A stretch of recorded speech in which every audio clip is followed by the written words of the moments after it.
Ahora bien, entonces, esos tipos penales que requieren un resultado para crearse, pues los vamos a llamar de resultado, ¿sí? Por ejemplo, en el homicidio, ¿qué se requiere? Que una persona pierda la vida.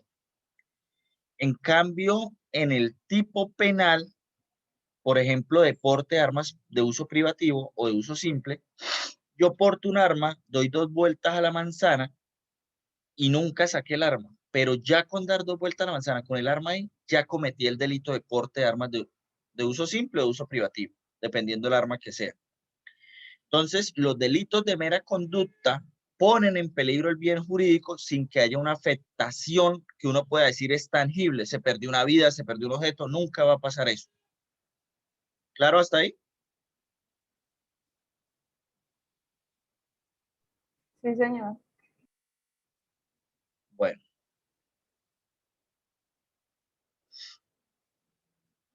Clasificación de los delitos. El anterior era según la modalidad de realización. Señora Leonela. Sergio no se ha podido conectar. Ya acabo de ingresar, ¿no? Ah, es que pues había enviado el mensaje, pues por eso había dicho.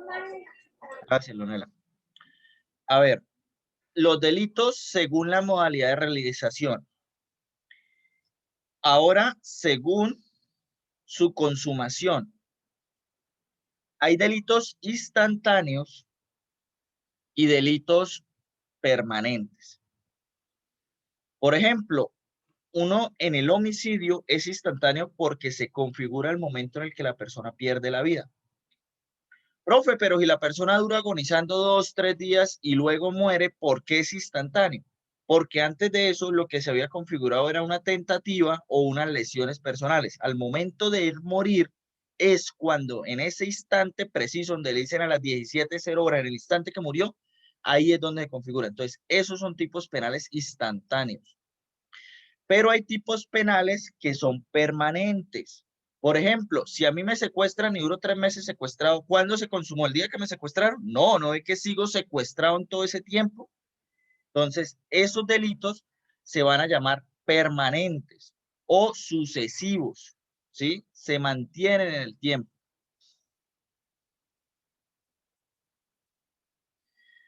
Según su forma de afectar al bien jurídico. El delito se consuma con la destrucción o menoscabo del bien jurídico, homicidio y hurto, como los de lesión. Se consuma con la lesión efectiva del bien jurídico. De peligro. No hay lesión efectiva de un bien jurídico determinado, sino solo la probabilidad de que el comportamiento típico la produzca. Peligro presunto, porte de armas. Ahora bien, el bien jurídico es el fundamento del injusto. Es el criterio determinante de los valores que conforman el injusto. En efecto, esperen, déjenme pasar un momento. En efecto, se pueden apreciar dos momentos valorativos diferentes, sin embargo, comparten el hecho de tener ambos un bien jurídico como fundamento. El primer momento valorativo, que es en la tipicidad, contenido en el desvalor de acto, y el segundo en la antijudicial. El bien jurídico es lo que se protege. Existen bienes, ¿sí? Hablando de derechos o de cosas que proteger, llamémoslo así. Cuando se crea una norma jurídica como el homicidio que protege la vida, que sería el bien, eso se convierte en un bien jurídico. La palabra jurídico se adquiere en el instante en el que ese bien es protegido por una norma. El bien jurídico, por ejemplo, los delitos de hurto, estafa, será el patrimonio económico; en los delitos sexuales, pues será la libertad sexual; en los delitos de homicidio, feminicidio, será la vida; en los delitos de lesiones personales será la integridad física. Eso es el bien jurídico. El bien jurídico se transforma o tiene diferentes lados que las personas dicen lo sacamos de diferentes lados. Algunos dicen son los derechos fundamentales que están en la Constitución. Otros dicen se crean a través del tiempo y de las circunstancias. Me explico mejor. La vida está en la Constitución, y de ahí su protección. Pero también, por ejemplo, bienes jurídicos como el acceso a la información y a la intimidad, pero en redes de datos, eso se ha venido creando, es más por cómo están evolucionando las cosas y por el contexto social. Entonces, los bienes jurídicos se crean a través de la consagración constitucional, a través de bienes jurídicos que se pueden ver afectados a través del contexto, a través del tiempo y de las circunstancias por las que se estén pasando en ese momento.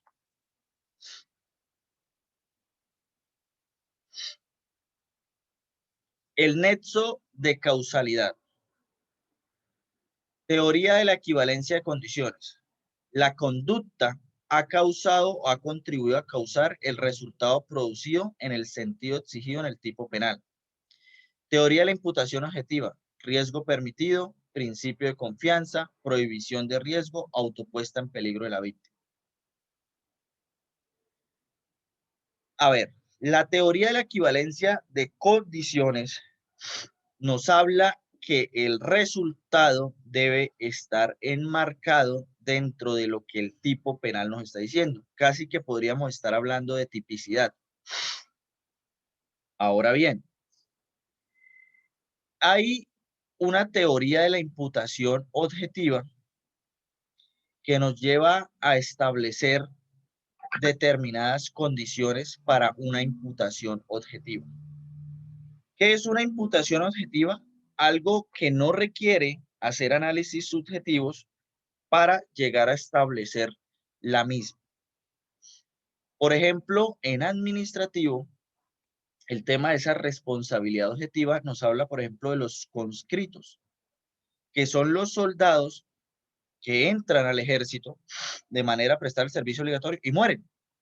El Estado ha reconocido que no se puede permitir que ellos mueran por cualquiera de las causas dentro de esa institución, prestando el servicio como conscritos, y entonces de una vez imputan un tipo de responsabilidad, esto ya en tema administrativo para una reparación, a el ejército.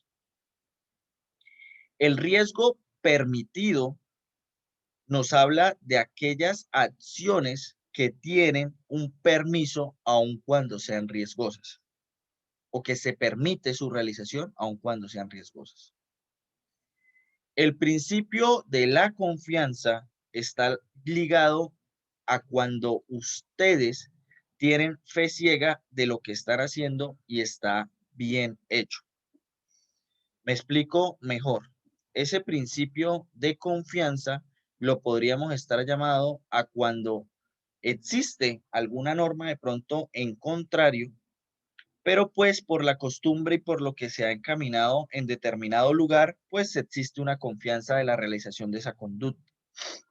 Podemos estar hablando acá de pronto de la utilización de cascos, que es un reglamento a nivel nacional, pero hay en lugares que no los exigen en mayor medida.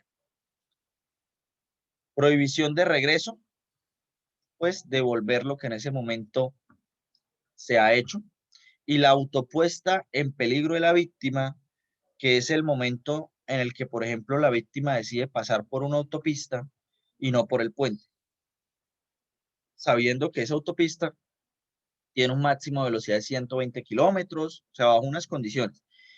Cuando la víctima coge su bien jurídico tutelado y lo expone.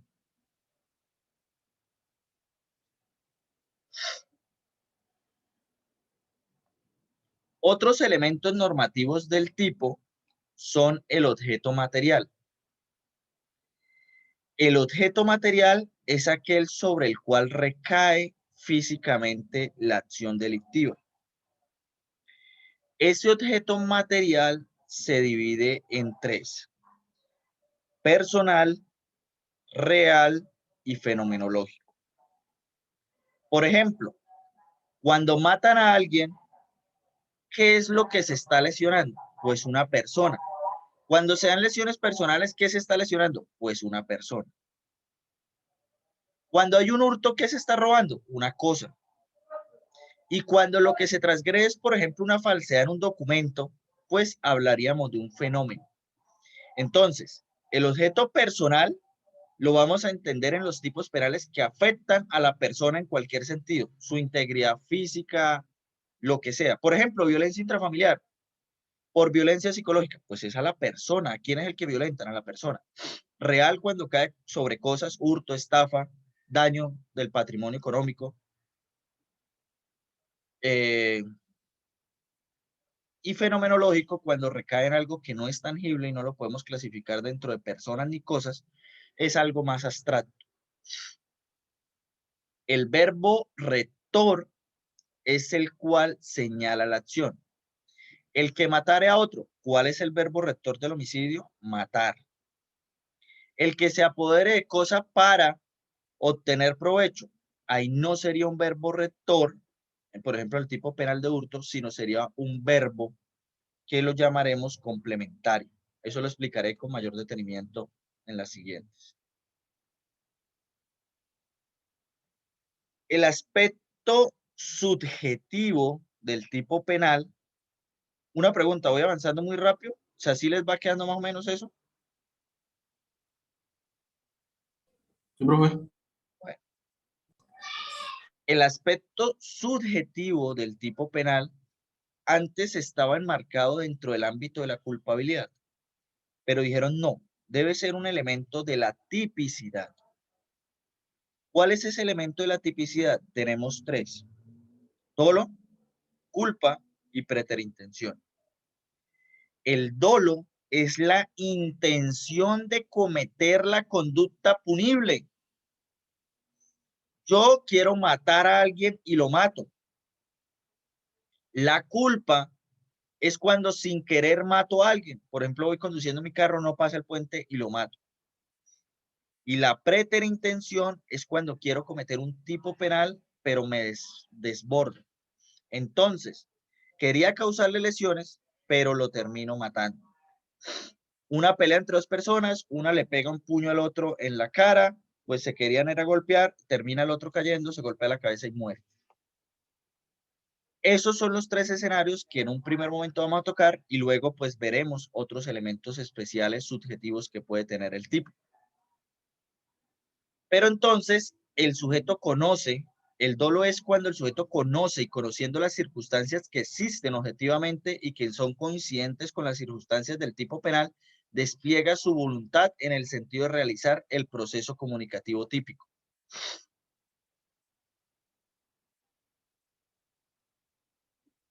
Dolo.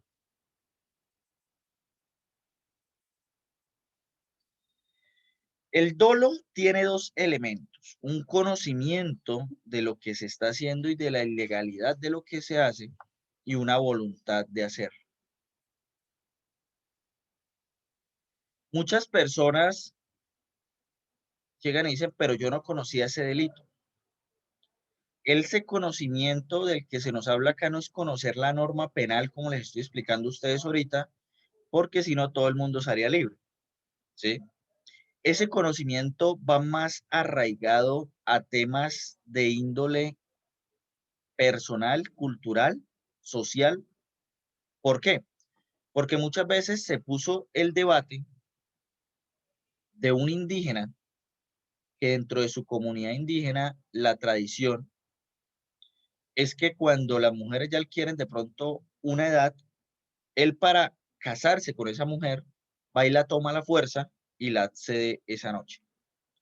Como la accede esa noche, pues ya ella va a ser su mujer del resto de ahí en adelante. Y esa persona llega a Bucaramanga, ve a una niña que le gusta, una mujer que le gusta, y hace lo mismo. Entonces ahí se hablaba, bueno, y él tiene el conocimiento de la ilicitud, porque eso que él realiza está permitido en su comunidad y culturalmente no puede la norma ir a atacar eso. Entonces ahí es donde se hablaría de pronto del tema del conocimiento, ¿sí? Del entender si eso es o no antijurídico. Regálame solo un segundo.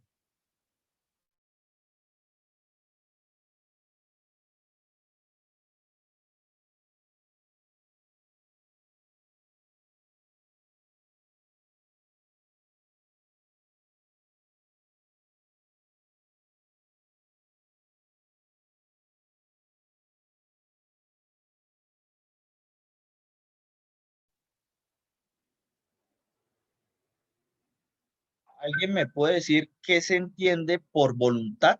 ¿Qué entenderían por voluntad?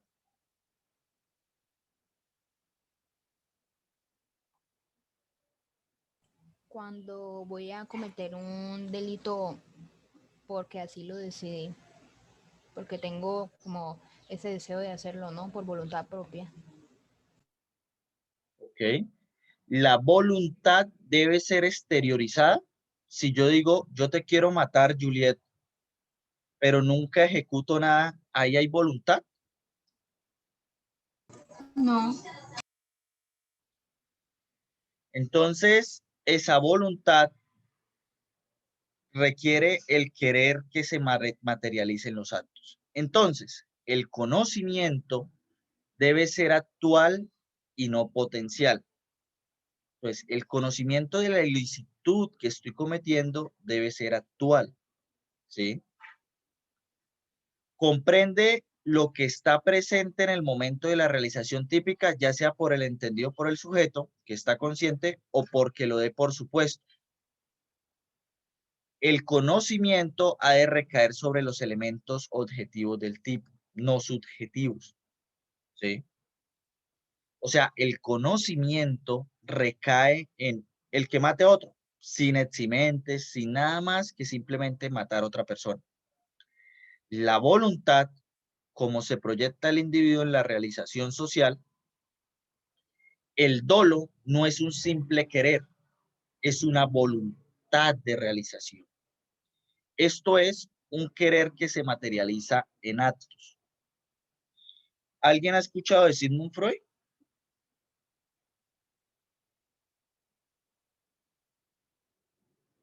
No, ¿Alguien, profe. ¿Alguien sabe la teoría del yo, el ello y el superyo?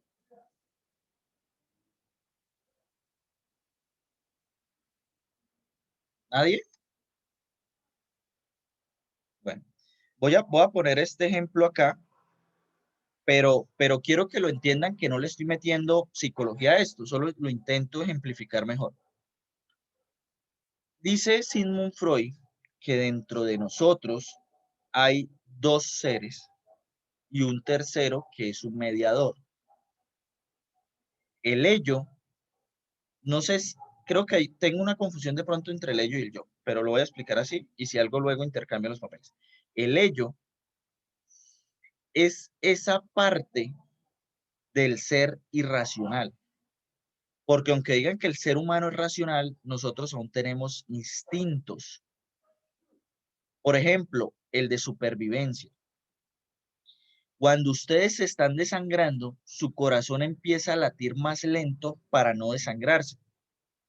Cuando ustedes caen en el agua y se van a ahogar, el cuerpo se desmaya para no respirar tanto oxígeno y no morir o tener muerte cerebral más rápido. El cuerpo tiene mecanismos que ustedes no entienden y esos mecanismos los protegen. Ese ello es el que quiere, por ejemplo, me gusta chica, yo quiero tener sexo con ella. Quiero tal cosa, yo deseo tener eso. En cambio, el yo es la parte que dice, usted no puede hacer eso. Usted no puede hacer a esa persona. Usted no puede hacer determinadas cosas. Y el super yo se vuelve en un mediador de los dos. ¿Quiere estar con esa chica? ¿Le gusta? Conquístela, atráigala, sean novios o lo que el super yo considere y haga lo que quiere hacer. Pero entonces crea como esa mediación entre los dos.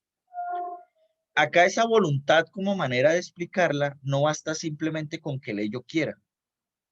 El yo debe exponer o darle permiso para hacer eso y el super yo empezar a mediar para que esa materialización se dé. ¿Sí me hago entender? Sí, señor.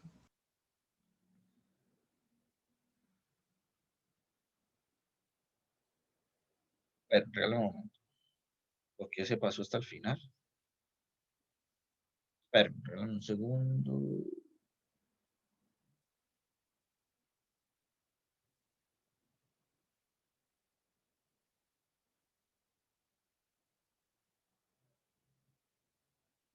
Listo.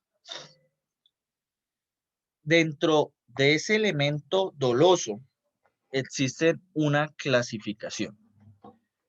Alguien que me responda por qué debemos diferenciar entre el dolo y la culpa. O sea, ¿por qué le importa al derecho saber si lo mató con intención o no? Pues, profe, para ver si, no sé, si puede ser un accidente o qué, ¿no? Por eso, ¿y eso qué nos define o para qué yo quiero saber si fue un accidente? para definir si es culpable o no. No, profe, porque cuando hay un accidente, el homicidio puede ser con culpa. Yo no quería hacerlo, pero ocurrió. Pero cuando hay ese dolo directo que conocemos lo que vamos a hacer, cuando encontramos lo que usted decía el caso, encontramos que hay un violador sobre mi hijo, agrediendo a mi hijo, y yo sé que lo voy a matar y voy y lo mato y realicé toda la acción penal, ahí es con dolo. Lo que hice, lo quería hacer. Y con culpa es cuando hay ese accidente que se comete y no sabíamos lo que íbamos a pasar, que no lo quería matar, pero lo matamos porque hubo alguna imprudencia de algún lado. Sí.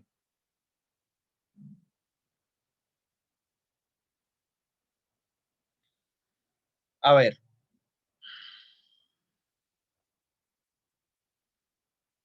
¿Qué pasa si yo dejo caer una maceta del segundo piso de mi casa y mato a alguien? ¿Y qué pasa si Sergio lo hace con la intención? Cuando hablamos al inicio de este proceso, yo les dije a ustedes, es que el Código Penal no busca sancionar, busca prevenir. Proteger. Exacto. ¿Qué es lo que busca prevenir el tipo penal del homicidio?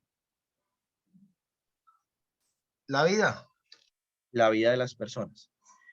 Pero miren que eso es una contratesis, porque recuerden que yo llegué y les dije a ustedes que estaba narrado en cómo me debo comportar en el momento en el que el código me dice, el que mate a otro me está diciendo usted no debe matar. Entonces, el código, y les pongo como esta apreciación, busca prevenir la creación de asesinos con el tipo penal de homicidio.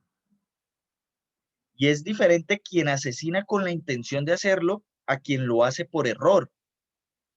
Y el código debe valorar eso, debe entender eso. No es lo mismo quien tiene la intención de arrebatar la vida a otra persona a quien la arrebata por no quererlo.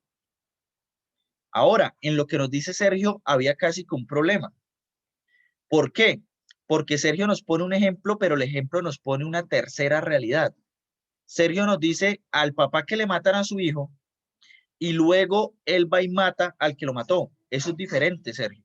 Es muy diferente a quien mata por una riña o por una pelea. Yo me peleo con usted y usted, los dos salimos ahí y lo termino matando. Una cosa es esa conducta y otra cosa es quien actúa en un estado emocional de ira e intenso dolor por la muerte de su hijo para ir a cobrar venganza. ¿Por qué? Porque este que pelea con Sergio y lo mata es un asesino y no le tiene bajo cualquier realidad o con cualquier persona que pelee va a matar. Este no. Este mata cuando le tocan lo que ama. Este mata cuando le mataron a su hijo. Este no mata por gusto. Este mata por estado emocional. ¿Sí me hago entender? Sí, señor. Pero entonces ahí también sería con dolo. Claro, pero ese dolo, al tener un estado emocional que es un atenuante, un disminuente, perdón, de responsabilidad, se llama ira e intenso dolor. La ira e intenso dolor le rebaja usted una sexta parte de la pena. Claro, está el elemento doloso. Pero Sergio, yo le hago a usted una pregunta del problema del dolo y cómo se entiende el dolo. Si vamos a mirar el dolo de manera simple, yo me agarro a pelear con alguien y lo mato. O alguien viene a mí, me apunta con un arma, me hace 2 disparos y yo saco mi arma y lo mato. Pues yo estoy actuando con dolo. Yo en estado de legítima defensa actúo con dolo, total. ¿A qué, discúlpeme la palabra, a qué huevón que le pregunten, venga, y usted cuando se defendió, ¿usted lo quería hacer? Pues sí, yo lo quería matar, él me iba a matar y yo lo maté. Totalmente doloso. El problema es el elemento, la condición por la que ejecuta el dolo. ¿Qué es lo que lo mueve a él? ¿Sí? Entonces, no Ahí entiendo. es cuando usted dice que hay unos disminuyentes y hay unos atenuantes, ¿cierto? Claro, ahí sería excluyente de responsabilidad. La legítima defensa es excluyente. No hay responsabilidad. La responsabilidad es cero. En cambio, existe un disminuyente que sí es exceso en la legítima defensa. Ese exceso sí baja la pena una sexta parte. Entonces, miren que el dolo, o ustedes deben aprender a pensar más allá y a ponerle lógica. El derecho es muy lógico, ¿sí? En este que atacó al otro y en una pelea lo mató, y en este que se defendió, los dos actuaron con dolo total. Los dos actúan con dolo. El dolo de este va encaminado ¿a qué? A que quiera hacer daño. Y el dolo de este va encaminado ¿a qué? A proteger su vida. Pero son dos cosas que ejecutan bajo la misma condición dolosa. ¿Claro hasta ahí? Sí, señor.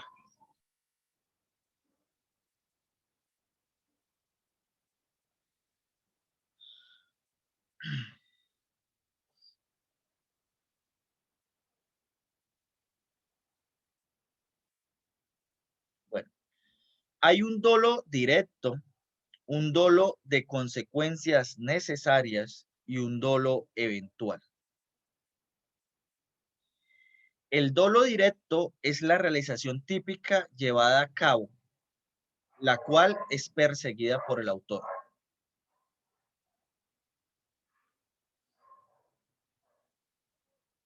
Este dolo directo lo podemos hablar de cuando yo quiero matar a alguien y voy y lo mato. ¿Sí? Profe, pero en la legítima defensa habría un dolo directo. Sí, podemos hablar de un dolo directo. ¿Usted lo quería matar? Sí, es directo. Es claro. Dolo de consecuencias necesarias. Se produce un hecho típico indisolublemente ligado a lo perseguido por el autor y que por eso mismo es conocido y querido por él. El dolo de consecuencias necesarias es cuando el autor quiere algo, pero para conseguirlo debe dañar otras cosas y él lo sabe. Él es muy consciente de eso. Supongamos que quiero robar una casa y dentro de ese robo, pues habrían unas consecuencias que sería dañar la chapa o dañar la entrada de la casa. En cuanto al hurto, habría un dolo directo, pero en cuanto al daño al bien ajeno, pues habría un dolo de consecuencias necesarias. ¿Me hago entender?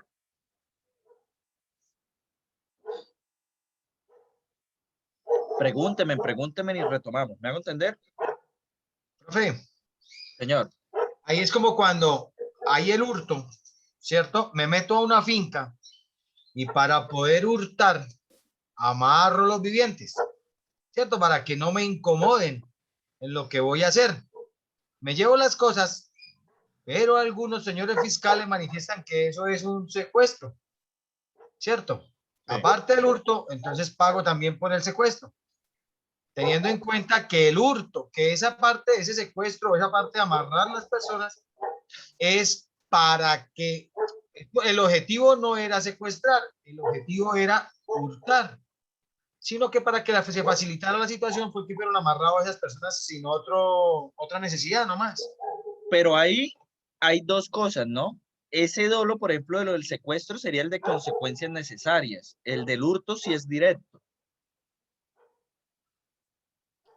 Ah, ya, señor. ¿Sí?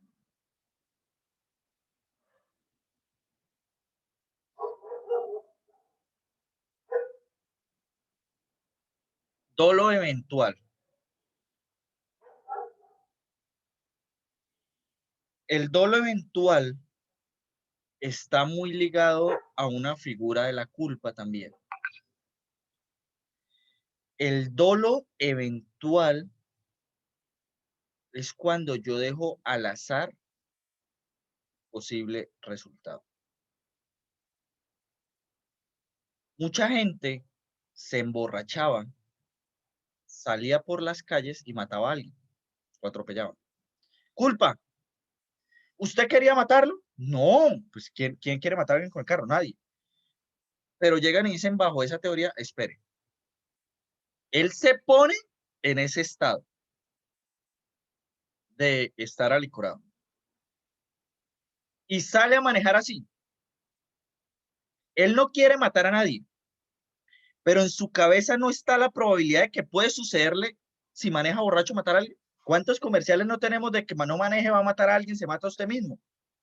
O sea, eso es lo que se castiga. Claro, él no quiere matar a nadie, pero él sí sabe que puede llegar a pasar. Y aún así ejecuta la conducta y lo deja al azar. Puede ser que mate, puede ser que no. ¿Me hago entender?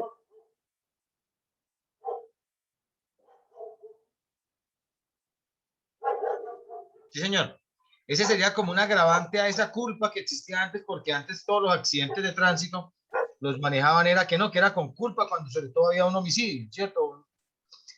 Pero en este caso ya eso es como algo más moderno y más adecuado para evitar que la gente conduzca en ese estado de embriaguez.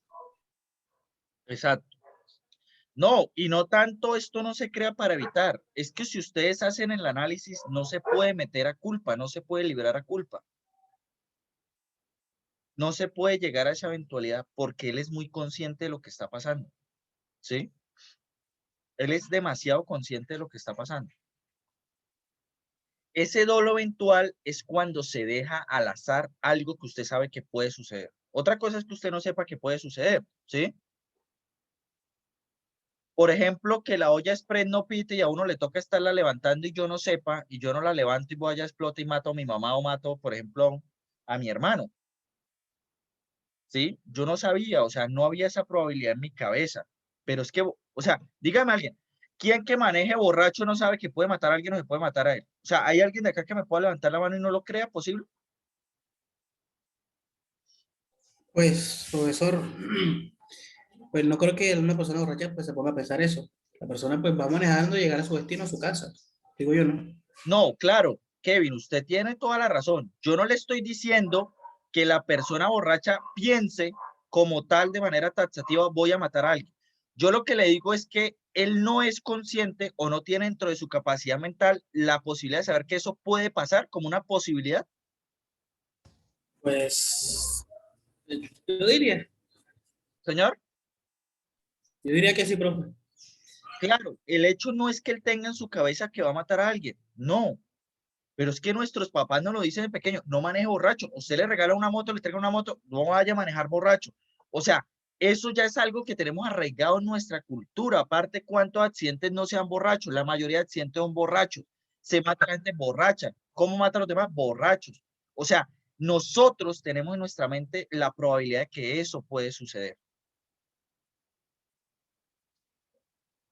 Les quiero hacer otro análisis. Yo digo, ¿por qué? Ustedes van al médico y en el médico ustedes llegan y se sientan ahí y lo dejan esperando. El médico sale, no, y espere otro rato. No hay camillas, y usted llega, me duele, me está doliendo, me duele muchísimo, y usted se muere.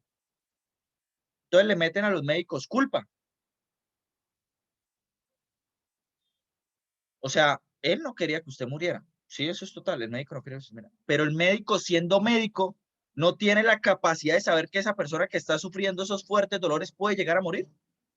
O sea, para mí los médicos deben responder es por dolo eventual. Por ejemplo, mi mamá, la dejaron un rato en el hospital, mi hermano se enrolló, no le sacaban el niño y mi hermano daba vuelta en el vientre, se enrolló 3 veces el cordón umbilical, no la quería mover, a mi papá le tocó llamar a la policía, amenazarlos, que ella se iba a morir, que miren los dolores que tenía, que está muriendo, y ahí sí la trasladan. Sacan al niño, el niño muerto, lo reviven, ahorita está acá en la casa. Y entonces ellos llegan y me dicen a mí, culpa, los doctores no querían que murieran.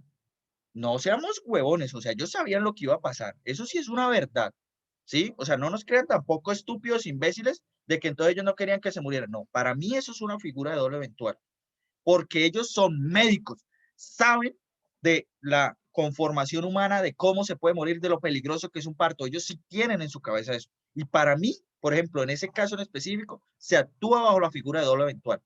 Ellos dejaron al evento la posibilidad de que muriera o no. ¿Sí me hago entender?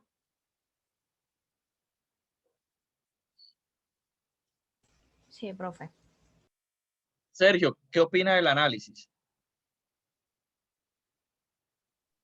Sí, profe, ahí también lo estaba viendo, digamos, ese dolo eventual también pudiera pasar cuando hay enfrentamientos, un ejemplo, policía contra delincuentes, y uno sabe que hiere a una persona, si uno no le brinda esa colaboración de ayudarlo, de llevarlo urgente a un hospital y deja que se muera, pudiera existir también ese dolo eventual, no solo la culpa de que alguna situación, no sé.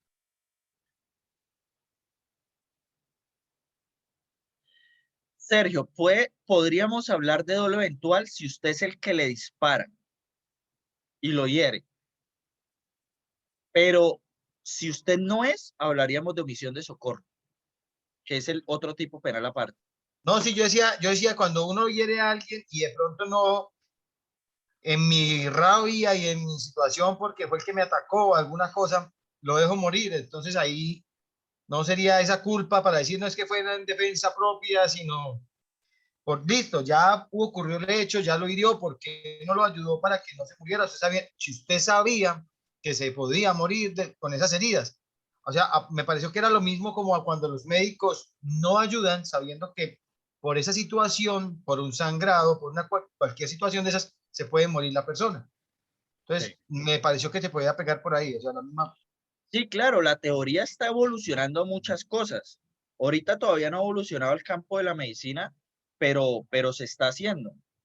Pero miren, por ejemplo, el ejemplo que yo les pongo, y es que para mí ellos actuaron con dolo eventual, ¿sí? Por negligencia, por lo que hubieran querido.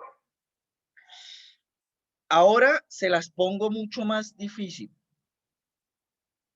porque hay una figura, y me voy a adelantar un poquito, que se llama culpa, que es cuando yo no quería hacerlo, pero hay una figura específica de la culpa que se llama culpa con representación. La culpa con representación es cuando ejecuto una conducta, sé que va a pasar, pero creo que puedo evitarlo. Entonces, súper duro. ¿Por qué? Porque se empezaron a ir los borrachos por la culpa con representación.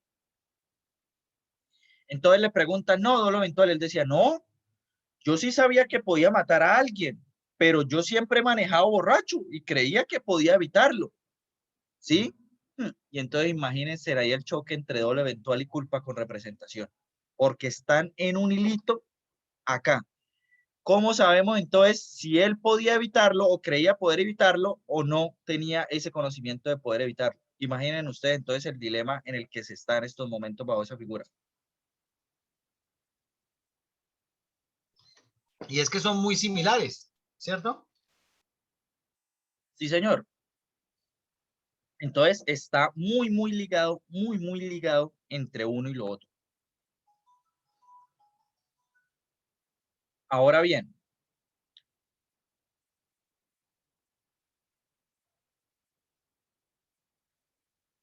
la culpa, se dice que esa conducta es culposa cuando no se pone diligencia. En términos penales, diligencia es cuidado debido en la realización de una conducta. Por ende, el tipo o supuesto de hecho legal culposo o negligente tipifica una conducta porque programa la forma de obtener la finalidad. Uno tiene la finalidad del tipo penal, pero no queriéndolo. El artículo 23 nos habla de culpa con representación. En la parte final de su texto señala que es quien, habiendo previsto, confió en poder evitar el resultado. Entonces, yo como borracho preví lo que sucedía, pero creía poder evitarlo. Culpa con representación.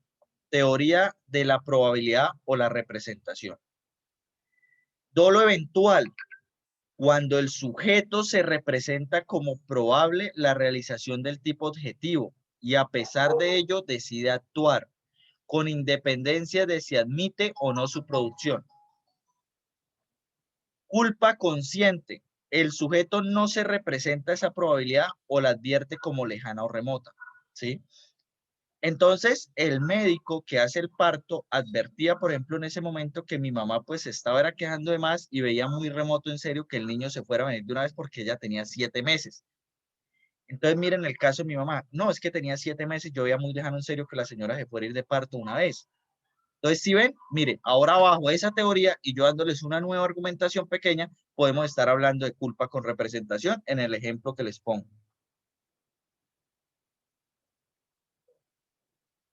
¿Alguna pregunta hasta ahí?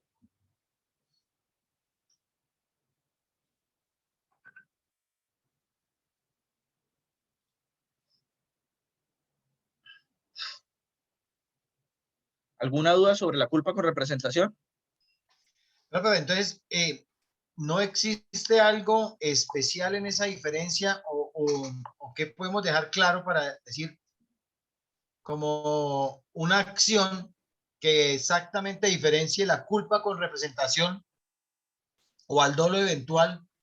No tenemos como algún verbo rector, alguna acción que diga, ah, esto es para la izquierda o esto es para la derecha, no.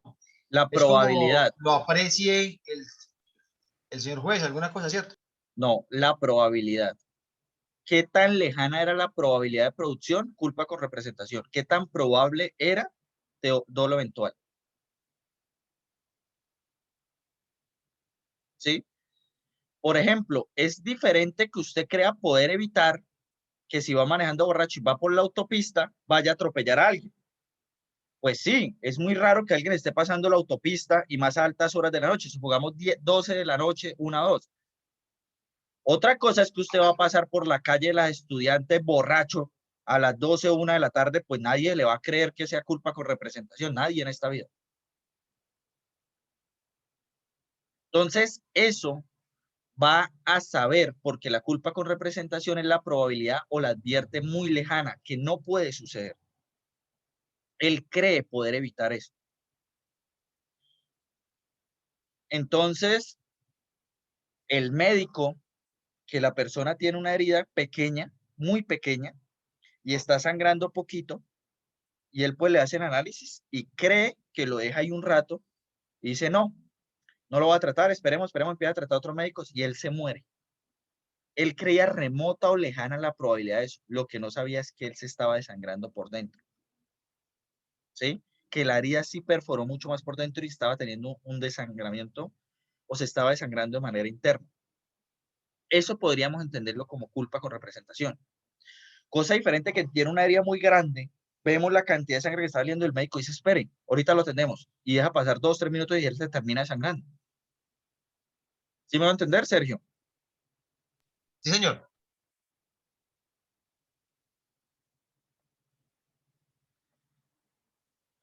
Dolo eventual. Sujeto consciente del resultado típico y lo aprueba. Culpa temeraria. El autor se aferra a la posibilidad de que el resultado típico no se producirá. Entonces, él cree que puede manejar borracho. En cambio, en el dolo eventual, él dirá, yo salgo y pues sí, uno sabe que puede matar, ya varias veces he manejado borracho, me he estrellado 2 veces y vuelve y sale. O sea, la persona, por ejemplo, en esto que tenemos acá, se ha estrellado ya 2 veces borracho, sale una tercera y ese día no se estrelló, mató a alguien. Y es La que culpa, algunos manejan, perdón, profe, perdón. Y es señor. que algunos manejan la frase de que es que yo manejo mejor borracho. Sí, exacto. La culpa temeraria se aferra a la posibilidad de que el resultado típico no se producirá. O sea, él cree la convicción, está completamente convencido de que no va a suceder. Ahora bien, pasamos a la preterintención. El propósito de cometer un delito determinado. La producción de un resultado delictivo que excede la intención de la gente. O sea, siempre la preterintención va a ser querer cometer algo y uno se pasa. Perfecta relación de causalidad entre conducta y resultado. El objeto material sobre el que se realiza la conducta es el mismo sobre el que se produce el resultado. Eso es muy importante porque no podemos cambiar de bienes jurídicos. Yo les hablo de lesiones y luego homicidio porque los dos en últimas protegen la vida y la integridad física de las personas. Entonces sí puedo pasar de uno al otro. Pero yo no puedo decir voy a causar a las lesiones y me paso entonces a un tipo penal de hurto. No, la preterintención no va así, o la estafa, no. ¿Puedo pasar de uno de los tipos penales de pronto a abuso de confianza y pasarme una estafa o algo así? Sí, donde existiera el tipo preterintencional. Pero en bienes jurídicos diferentes como la vida, el patrimonio económico, la libertad sexual, no se podría.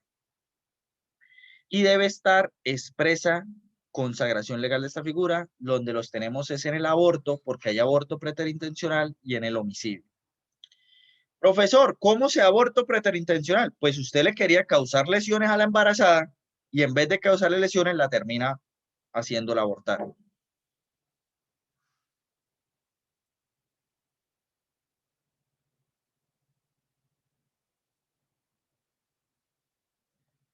¿Qué es la tentativa? ¿Quién me puede decir qué es la tentativa en el proceso penal?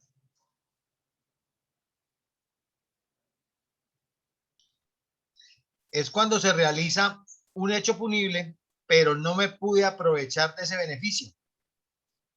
Digamos, en un caso de extorsión, extorsiono a alguien, voy y cobro ese dinero, pero me capturan y no pude aprovecharme de ese dinero cobrado. Entonces la tentativa la puedo aplicar en tipos penales de mera conducta.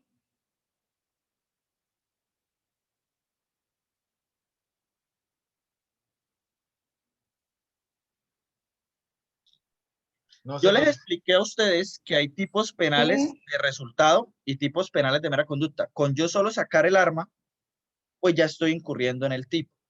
Ahora la pregunta es, ¿existiría la tentativa en tipos penales de mera conducta?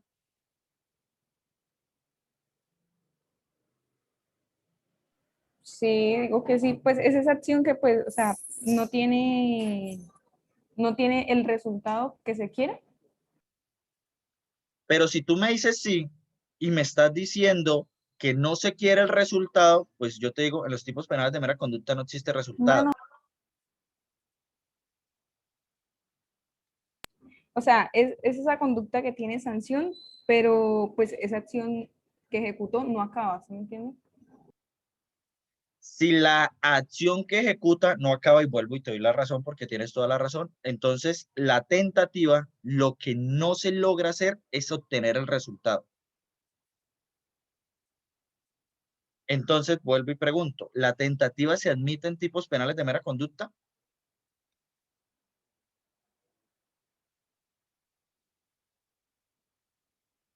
Lina, pregunta, ¿la tentativa lo que no logra conseguir es el resultado? ¿Sí o no? Sí, señor. Exacto. ¿Los tipos penales de mera conducta tienen resultado?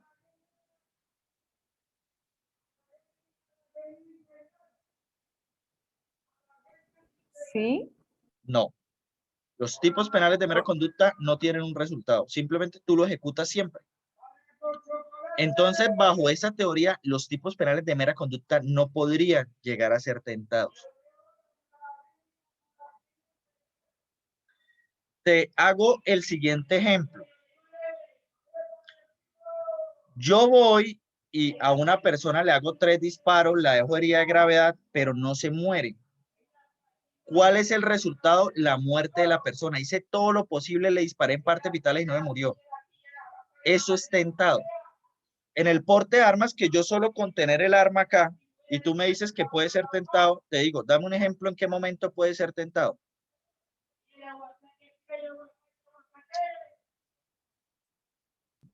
No, ahí en mera conducta no. ¿Es el delito o no lo es? No. Claro. Alguien me dirá, pues sería tentado si deja el arma en la casa. Y yo no, porque entonces se mete el verbo rector de tenencia.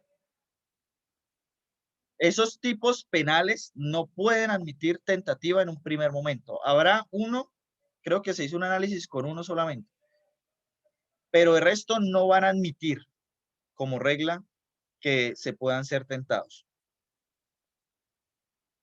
Entonces, la tentativa es que mediante actos idóneos e inequívocos dirigidos a su consumación, no puede ser que voy a matar a alguien con una almohada o con algo, o sea, tienen que estar todos los actos idóneos. Pregunta para la clase. Entonces, para que haya tentativa de homicidio, la víctima tiene que tener lesiones en su cuerpo.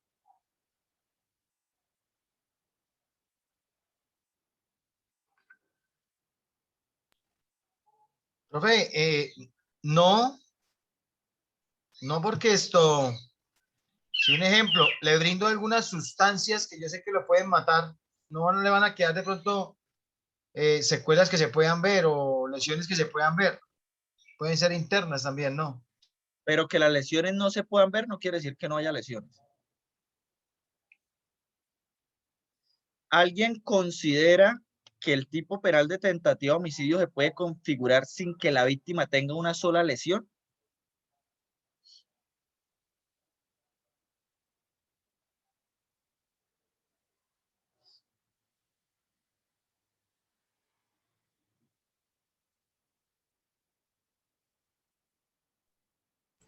Profe, yo digo que Juliana, sí y a la vez que Tania. no. Pero yo digo que sí, porque puede ser, o sea, psicológicamente. No, profe, siempre tienen que existir, tienen que existir lesiones. O sea, algo puede ocurrir, algo tiene que ocurrir para demostrar que lo que se iba a causar era un homicidio. No solo una lesión personal, era un homicidio. Listo, entonces yo les hago una pregunta.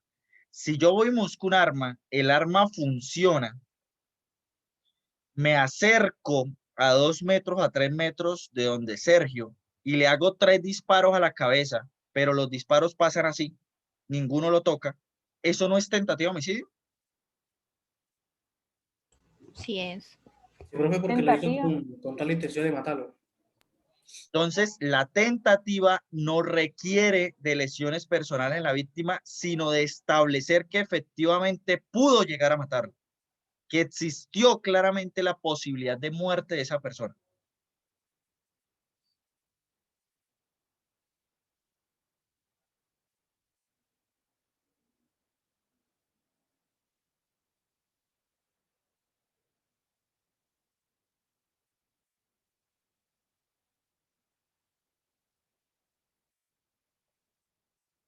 Para que la tentativa se dé, debe existir o pasar por estos pasos. La idea de cometer un delito. Yo debía tener la idea de matar a Sergio. Debo preparar los medios para cometer la conducta. Entonces, señor juez, pues este tipo penal de homicidio en contra de Sergio Fernando es tentado en razón a que del sujeto activo nació la idea de matarlo por estas y estas circunstancias o este era su móvil. Él se preparó para ejecutar esa conducta investigando dónde iba a estar Sergio el sábado en la noche y aparte de eso consiguió un arma, la cual iba a ser el objeto con el que ejecutaría la conducta de arrebatarle la vida a Sergio.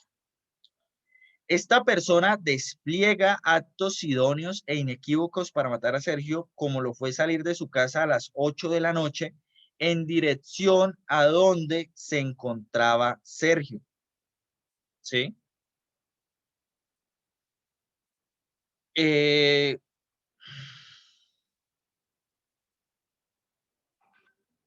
Bueno, se dirige hasta donde estaba Sergio y lo encuentra y llega efectivamente al lugar donde estaba Sergio. En el momento en el que ve a Sergio, saca su arma y le dispara 3 veces. Podríamos hablar de una tentativa acabada o de una tentativa inacabada, ¿sí? La que consigue lo que él quería o la que no. Pero, profe, eso ya no sería tentativa. No, lo digo en cuanto a lo que se buscaba, ¿sí? Por ejemplo, imagínense que me capturen antes de mí dispararle, voy sacando el arma y me detienen y no logro hacer los disparos. Podríamos hablar de una tentativa inacabada. Pero una tentativa acabada sería que le disparo y bien se los pegue o no se los pegue, no consigo el resultado. Señor. Sí, porque ahí no corresponde al resultado del hecho como tal, sino sí se presenta la acción, que era la de agredir, que era la de matar, pero no, un ejemplo, si caché, si fallé, si el arma presentó algún inconveniente y dispara es para los lados, no dispara para donde yo quería que disparara, pero la tentativa de homicidio sí existe ahí, entonces sí puede ser acabada, señor. Y puede, pues, como les explico también, ser inacabada. ¿Sí?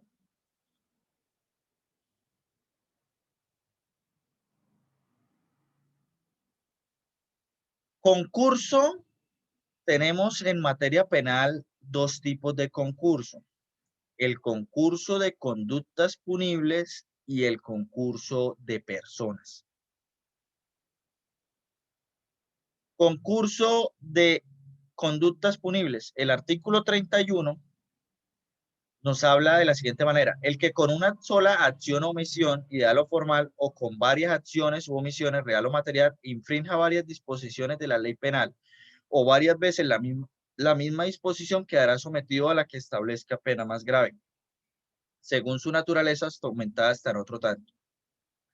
Si yo accedo a una mujer carnalmente y luego la mato, incurro en el tipo penal de feminicidio, más en los tipos penales contra la libertad sexual, hablemos de acceso carnal violento, y tendríamos que nombrarlo así: tipo penal de feminicidio en concurso heterogéneo con el tipo penal de acceso carnal violento.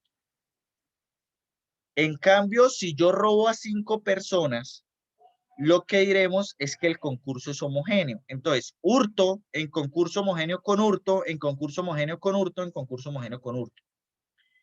Las dos formas de concursar delitos es con heterogéneos, que son diferentes, o con homogéneos, que son iguales. Entonces, si concursan 3 delitos diferentes, entonces, homicidio en concurso heterogéneo con acceso carnal violento, en concurso heterogéneo con secuestro. Pero si es el mismo, entonces hurto en concurso homogéneo con hurto, en concurso homogéneo con hurto.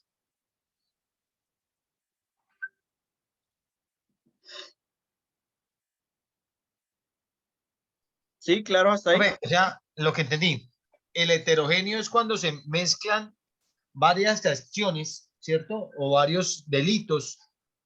Esa conexidad es el concurso heterogéneo. Sí. Y cuando es el mismo, pero en varias acciones con diferentes víctimas, sería homogéneo. Puede ser con la misma víctima. Usted la puede hurtar 7 veces en diferentes momentos de la etapa y pues será homogéneo, homogéneo, homogéneo. Es la consumación del delito. Si se consuma y es el mismo delito, pues siempre se va a poner esa calidad, ¿sí? Sí, señor. Hay una cosa que hay un concurso de conductas que lo llamamos concurso aparente. Este concurso era lo que yo le hablaba antes y era para el tema de subsumir tipos penales o de meter unos en otros. Entonces, por especialidad, un tipo penal contiene todos los elementos de otro más algunos propios. Acceso carnal violento en persona protegida con acceso carnal. Entonces, si hay acceso carnal, pero tiene un elemento, un ingrediente más, tendremos que pasarlo al acceso carnal violento en persona protegida. Hay acceso carnal violento y acceso carnal en persona menor de 14 años. Entonces, uno llega y dice, bueno, ¿y si violan a una persona menor de 14 años, no hay acceso carnal violento? Sí, también. Pero también se enmarcaría entonces en acceso carnal con menor de 14 años. Obviamente, este tipo no es acceso carnal con menor de 14 años, sino acceso abusivo. Lo estoy poniendo como ejemplo. Acá nos habla de acceso carnal violento, pero acceso carnal violento en persona protegida es porque la víctima tiene una calidad protegida. Entonces, no podemos tipificar ese si el otro se da y es de mayor riqueza. Lo mismo sucede con el homicidio y el feminicidio.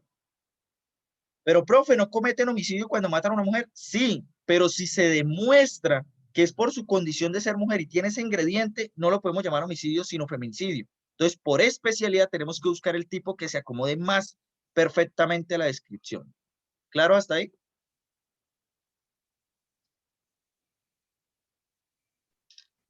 La verdad, no, señor. A ver. O sea, lo que esta especialidad prohíbe es que usted, Sergio, vea un caso en el que un marido golpea a su mujer de hace mucho tiempo atrás, la ataca y la mata por su condición de mujer, lo que le prohíbe esto es que usted le tipifica el homicidio. La norma le dice no, tiene una condición especial y se acomoda mejor al tipo penal de feminicidio. Este tema de especialidad lo que hace es acomodarlo mejor al delito que lo describe con mayor riqueza. ¿Sí?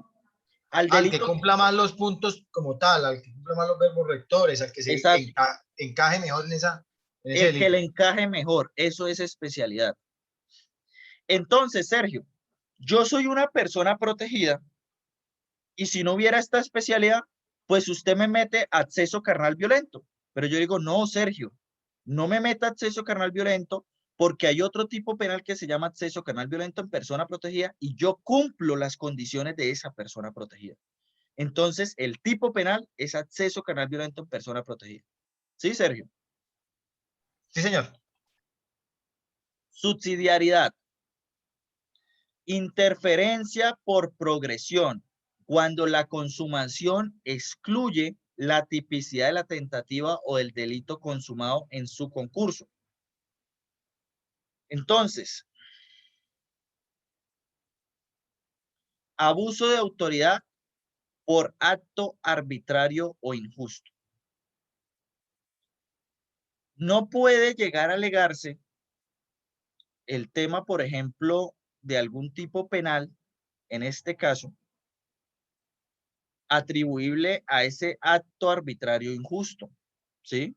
Porque ya el elemento pide esa parte de ese tipo penal ahí. Ya lo tiene ahí en ese momento puesto, ¿sí? Hay tipos penales que ya tienen eso puesto. Entonces, no podría llegar a decirse, pues, que se estaría ante una interferencia de esa consumación por la tentativa o el delito que se consumó en ese momento en el concurso. Y la consunción es el juicio de desvalor de ellos, donde se consume el del otro y por tal razón solo procede por un solo comportamiento. Muchas personas, para matar a alguien, ¿qué hay que causarle primero? Lesiones. Entonces, no podríamos hablar cuando se cometa un homicidio de lesiones y homicidio. No, pues usted para matar a alguien tiene que lesionarlo de alguna forma. Y si logra el fin que es matarlo, pues el tipo penal de homicidio se va a absorber completamente las lesiones porque fueron necesarias para causar la muerte. En este caso sí, es necesario para causarle la muerte a alguien, causarle algún tipo de lesión. Para intentar matarlo, no, pero para matarlo sí debo lesionarlo. Profe, ahí volvemos al caso como cuando usted decía lo del ladrón ese que cogieron, que se hurta la moto y posteriormente va y hurta a alguien más y entonces le meten que, aparte de ese hurto, iba en motocicleta. Pero si él se hurtó la motocicleta, ¿no? Sí, pero que aparte iba y causaba otro delito, iba al porte de armas, ¿era? El porte de armas, y entonces manifestaban que aparte era el porte de armas, pero llevaba el agravante por el hurto de la motocicleta. Y la moto es un hurto. Entonces decíamos que la moto no podía ir ahí porque fue lo que él utilizó para acabarse de hurtar. Sí, el tipo penal está completamente ya descrito en el hurto, no podría por violación del no bis in idem. El artículo 28 del Código Penal desarrolla la figura del concurso de las personas. Las personas pueden ser autores o partícipes. Es diferente ser un autor, que es el que tiene pleno dominio del hecho, a ser un partícipe, y por eso los partícipes responden menos. Tenemos dentro de los autores al autor, al coautor, y dentro de los partícipes al determinador, al cómplice y al que interviene. El autor tiene a su vez una subclasificación: inmediato y mediato. Autor inmediato, quien realiza la conducta punible. Por ejemplo, el que mata. Mediato, el que utiliza a otro como un instrumento bajo la coacción ajena insuperable. El error o provecho del error. Mediato, es la persona que podríamos entender como ese autor intelectual en un primer momento, pero no tan así, porque miren lo que dice, bajo la coacción ajena insuperable del error o aprovechándose del error. Entonces, yo soy autor mediato si obligo a otro a ejecutar la conducta. ¿Sí? Coautoría o coautor propio. Mediante acuerdo previo concomitante realizan la conducta, pero todos actualizan el verbo rector definido en el tipo. Coautoría impropia. Mediante división del trabajo, todos realizan una parte del delito.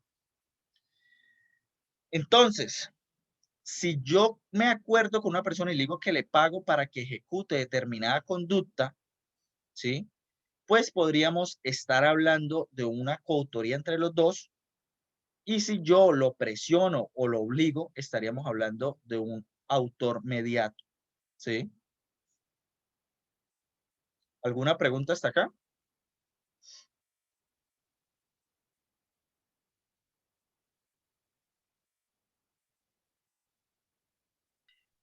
Profe, entonces decíamos que sacábamos al autor intelectual por este autor mediato. No. A ver. Lo que sucede es que, espérame a ver cómo bajo el discurso.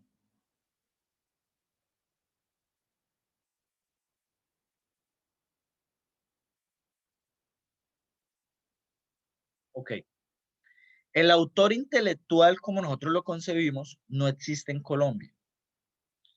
Porque el autor intelectual, en toda su generalidad, es la persona que uno piensa da ideas.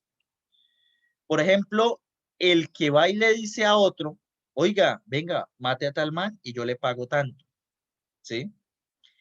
Pero ahí no podríamos estar hablando de un autor mediato, porque solo puede ser bajo coacción ajena insuperable el error o aprovechamiento del error de la persona.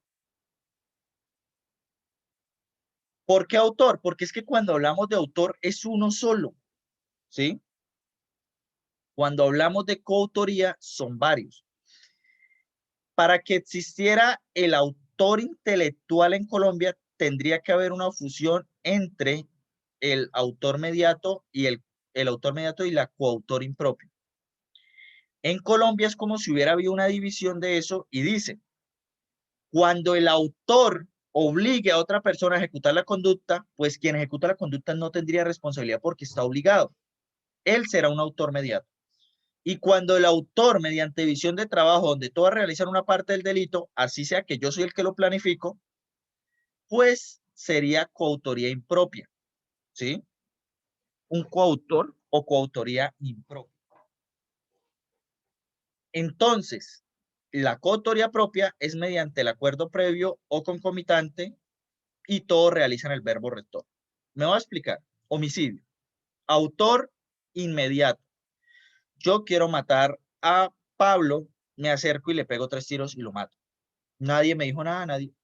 Eso es autor inmediato, perdón. Autor mediato, alguien me llama, tengo a su mamá secuestrada, la voy a matar si no mata a Pablo en los próximos 5 minutos. Y yo me bajo y mato a Pablo. ¿Yo tengo responsabilidad? No. Solo hay un autor. El autor se llama mediato y es quien me obligó a mí a actuar. Es como si él asumiera mi posición porque me está obligando a hacer lo que él quiere y yo soy quien ejecuto. Eso sería autor mediato. Coautor. Yo le digo a 3 de ustedes, vamos a matar a tal man y entre todos lo apuñalamos. No se sabe quién le dio la puñalada fatal, pero todos contribuimos en una puñalada, en una bala, en una paliza. Autoría impropia. Todos nos dividimos el trabajo. Usted consigue el arma.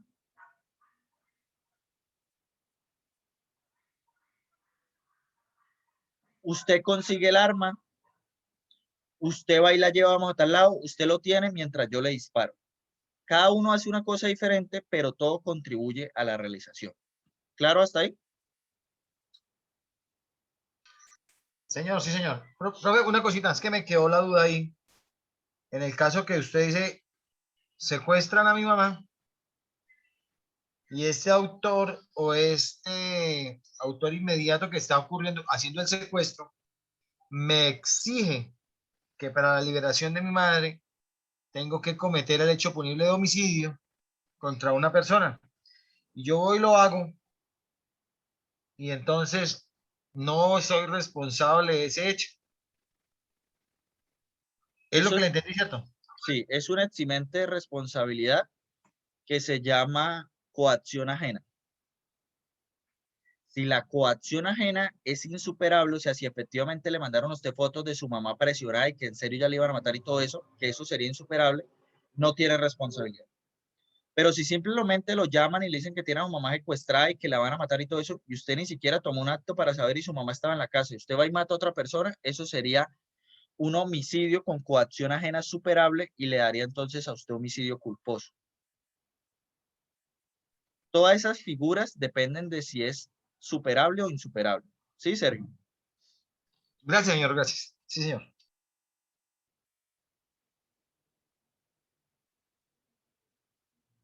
Responsabilidad por línea de mando. ¿Quién me puede decir qué es eso?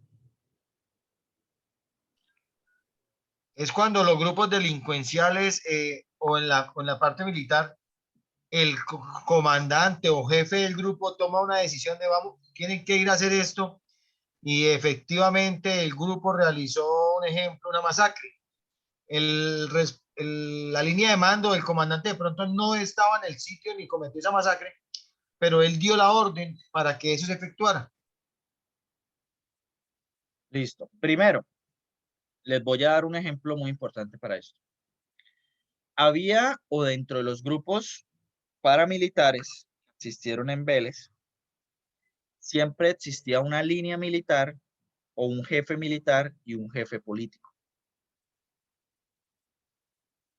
Hay una persona en el pueblo que empieza a lanzar acusaciones en contra del jefe político. Y esta persona o esta figura era política y chocaba con el jefe político. Es más, lo trató homosexual y todo, la víctima. Cuando se inicia a establecer por línea de mando quién lo mató, pues lo ejecutaron los mandos bajos, ¿no? Los que lo mataron. Entonces empezamos a subir, vamos a subir a ver cómo llegamos hasta allá. Llegamos hasta acá y entonces todo apuntaba a que efectivamente el único en la organización que podía dar la orden de matarlo a él era el jefe militar. Y llegamos en escala hasta el jefe militar. Y él dio la orden, se vio todo como se vio sábado. Pero la representación de víctimas que yo era en ese momento llegaba y me decía lo siguiente. Yo me preguntaba y los pongo en el juicio. Llego y le digo, espere. ¿Y cómo es que si el enfrentamiento entre la víctima y el jefe político era política, cómo es que eso llega acá? Y dentro de eso se establecía que una cosa eran objetivos militares y otra cosa eran objetivos políticos. Y quien mandaba matar los objetivos políticos era el jefe político. No ejecutaba, le decía, mire, blanco, blanco, blanco, blanco. Le determinaba los blancos al militar para que ejecutara. Eso logramos establecer la línea de mando de esa forma. ¿Sí ven? ¿Sí me hice entender? Lina, Sí, señor, sí. entonces así se estableció esa línea de mando. Esa es la línea. Donde hubiera sido esta persona la víctima, no un político, claramente no tendría nada que ver el político acá para esa línea de mando llegar hasta él. Pero acá en este caso en concreto, sí. Cuando se está ante el fenómeno de delincuencia derivada de estructuras o aparatos de poder organizados, los delitos ejecutados son imputables tanto a las dirigencias, gestores, patrocinadores, comandantes a títulos de autores mediatos o sus coordinadores en cuanto dominan la función encargada. Comandantes, jefes de grupo a título de coautores. Y a los directos como ejecutores o subordinados. Soldados, tropa, patrullas, guerrilleros o milicianos en calidad de autores materiales. Pues toda la cadena actúa con verdadero conocimiento del dominio del hecho y mal podrían salir favorecidos algunos de ellos.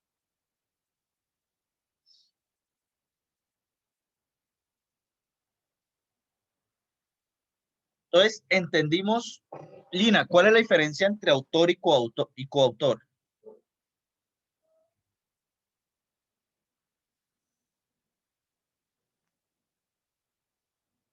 Juliet, ¿cuál es Lina? Dime.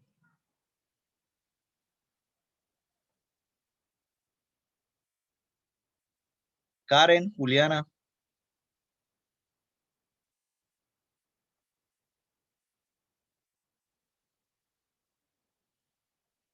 ¿Cuál es la diferencia entre autor y coautor?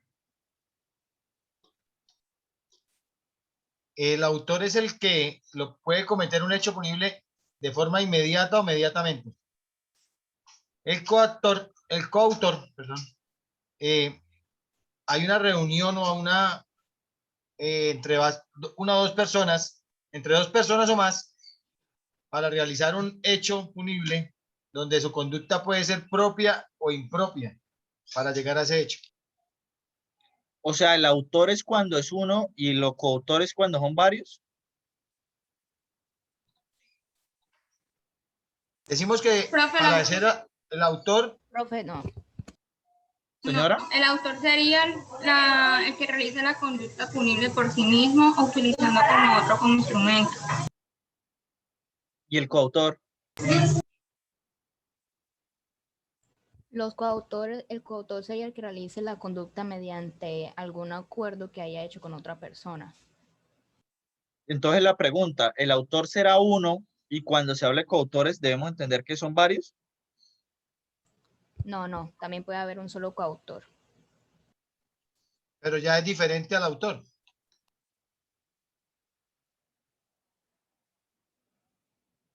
Yo diría que si hay varios porque uno es el que dice y el otro es el que lo hace. ¿Cómo puede haber una coautoría de una sola persona? Porque me dicen que no deben ser varios. ¿Cómo podría haber una coautoría de una sola persona?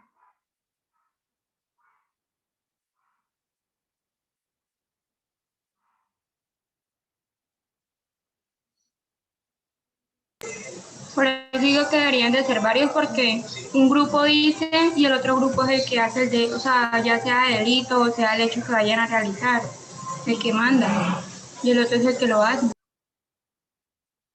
Sí. Entonces, eso tienen que ustedes tenerlo muy presente. Miren acá en el ejemplo lo que nos exponen.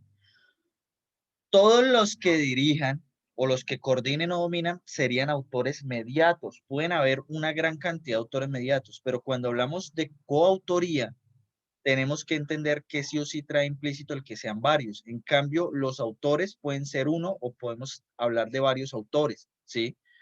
Pero cuando ya se habla de coautoría, tiene que haber una intromisión de varias personas. Y acá en la línea de mando se habla de que los primeros o los que dirigen o los que dan las órdenes serán autores mediatos y todos abajo, los que ejecutan, serían coautores. Cómplice. Determinador. Orden, consejo, acuerdo de voluntades, mandato o coacción insuperable entre este y su determinador. Entonces, es al que lo ordenan, el del consejo, el del acuerdo de voluntades. Cómplice, contribuye a la realización de la conducta antijurídica o presta ayuda posterior por consiento previo o concomitante a la misma, pero no ejecuta la conducta. Por ejemplo, un secuestro, pero la persona es la que traslada al secuestrado después de secuestrado de un lugar a otro. Él es un cómplice, él no es un autor de secuestro, es cómplice del secuestro. Interviniente, no tiene las calidades especiales exigidas en el tipo penal, por ejemplo, servidor público, ¿sí? Entonces, la persona que interviene en un tipo, por ejemplo, penal, para que un servidor público cometa un prevaricato o algo, pues será un interviniente, pero no lo podemos vincular como autor del delito de prevaricato, porque, o como autoría sí, porque él lo que hace es intervenir y no tiene la calidad para poder cometer el delito.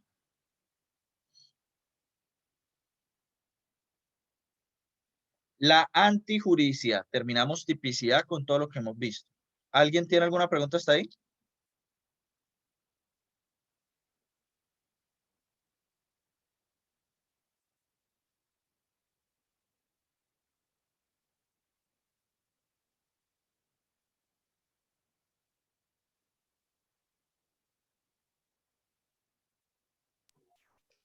Profe, en el caso de Señor. secuestro, el caletero, o sea, el que lo cuida al secuestrado, ¿entraría a ser coautor o cómplice?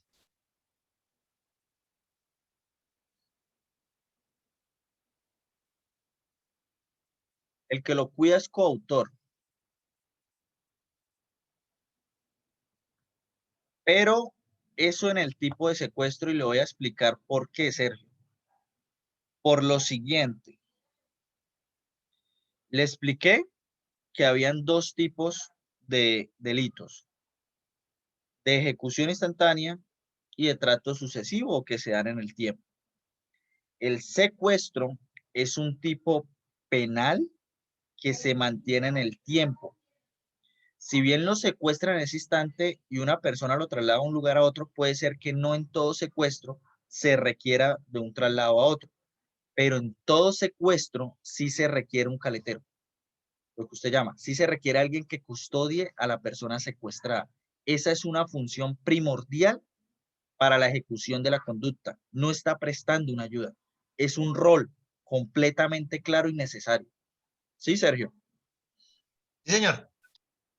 Muchachos, les voy a dar estos 30 minutos entonces para que me escriban. Los que necesitan nota por WhatsApp, me escriben al privado y ahí les voy respondiendo. ¿Listo? Para no iniciar con antijuridicia hoy. Creo que una pregunta, Señora, el trabajo de las leyes, sí, de la ley penal, es en parejas, ¿es que? en parejas. Yo se los puse en pareja, ¿cierto? No, profe. Pues usted no nos ha dicho nada, pero en plataforma dice que es en parejas. Ah, bueno, háganlo en parejas, pero los dos, ¿Va a entregar mañana? la pareja me lo sube, o sea, por ejemplo, si se hace Lina con Leonela, el mismo trabajo me lo suben las dos a la plataforma, Lina en su parte y Leonela en la suya, ¿sí? El de mañana, listo, profe. Sí. El trabajo. Profe, gracias. Entonces, los que quieran, escriban ahorita a WhatsApp y en estos 15 minutos les voy respondiendo antes de que inicie la otra clase cuáles son sus notas y si tienen de pronto alguna reclamación o decirme qué pasó con mi trabajo, no lo entiendo, me preguntan de una vez, ¿listo? Bueno, sí, señor. Listo, profe. No escriban por el grupo, escríbanme en privado mejor, yo les contesto a cada uno para que no todos sepan la nota o lo que yo les diga, igual. Ustedes son a los que les interesa de manera individual a cada uno sus notas. Quedamos así, bueno. Profe, muchísimas gracias. Muy Bueno, sí. amable, señor. Escríbense algo, que estén muy bien.